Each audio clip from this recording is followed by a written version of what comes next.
Girl, you have got to try this Laneige lip mask. Trust me, my lips needed that love.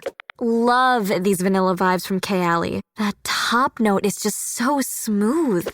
Smooth and stunning. That's what you get with this K18 hair mask. Those brands everybody's talking about, they're at Sephora. Discover the hype with the hottest names in beauty, including Laneige, KLE, K18, and Rare Beauty. Only at Sephora.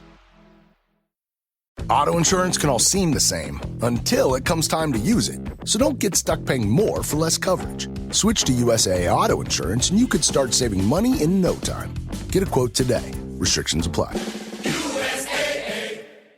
Be honest. When's the last time you had a homemade meal? We get it. Between meetings, workout classes, and the kids' after-school sports, who's got time to cook? That's where HelloFresh comes in. No matter how busy you get, HelloFresh has everything you need to get an easy, home-cooked meal on the table. With flavor-packed recipes like Parmesan herb-crusted salmon, you'll be filling your kitchen with the cozy aromas of a homemade meal in no time. So go ahead, try HelloFresh. It's homemade, made easy. Learn more at HelloFresh.com. Hello, everyone. The clip you're about to hear is from one of our exclusive Patreon episodes, and just like all of our other episodes, it will include major spoilers. You've officially been warned. If you'd like to hear the episode in full, just head on over to patreon.com/horrorqueers and subscribe today to get hundreds of hours of exclusive Patreon content, all for just $10 or less.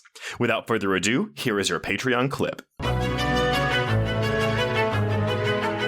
Yes, and so I think there are two different movies in here, and one of them, I agree with you. I find the relationship charming in this movie, and I do think both Arambulo and Brown do a really, I like them. They endear me to their characters. Mm-hmm. The meta-comedy horror stuff, it's like, if you have seen Cabin in the Woods, Behind the Mask, The Rise of Leslie Vernon. There was also a much smaller one that I didn't like as much with Fran Kranz and Allison Hannigan called You Might Be the Killer. Right. Yes. Okay. All of those movies are wrapped up into a ball, and basically almost all of their jokes and observations about the genre are recycled in this movie.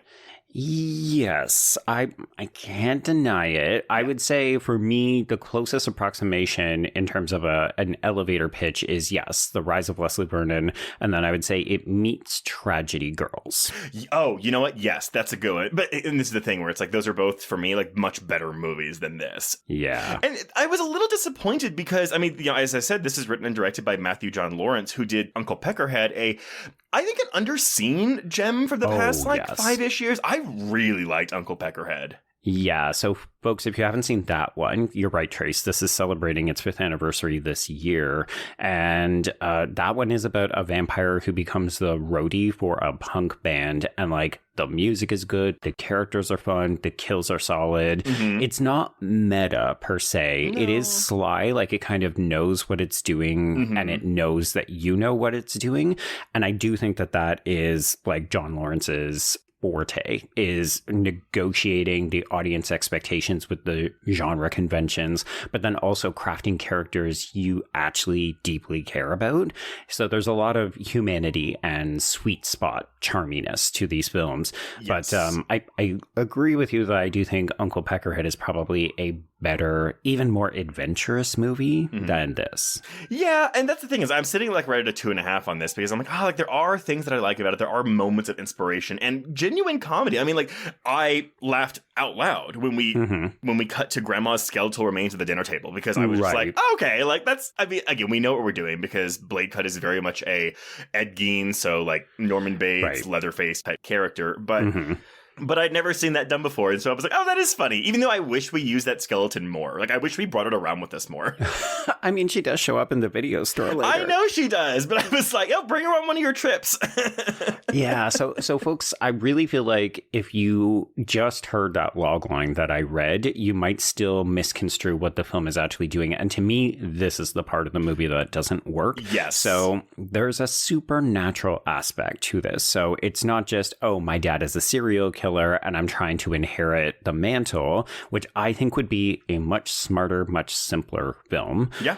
And instead, what we're doing is we own a video rental store, and Dad's kills get magically turned into horror movies that we then rent. So Dad has to keep killing so that we have new videos to rent, or else the store and the family business goes out of sale. To which I was like, is this a period piece? Well, I thought the same thing, but I think that this also raises a lot of logistical questions about the world of the film that it has no interest in exploring. And so it's a thing where I think if the world, and feel free to disagree with me, obviously, but like I feel like if the world of this film was more heightened, if we were leaning more into not necessarily parody, but like a parodical tone, that would have been better. This would have all worked better for me because I don't care about logistics and something that's a bit more heightened or out of the realm of reality.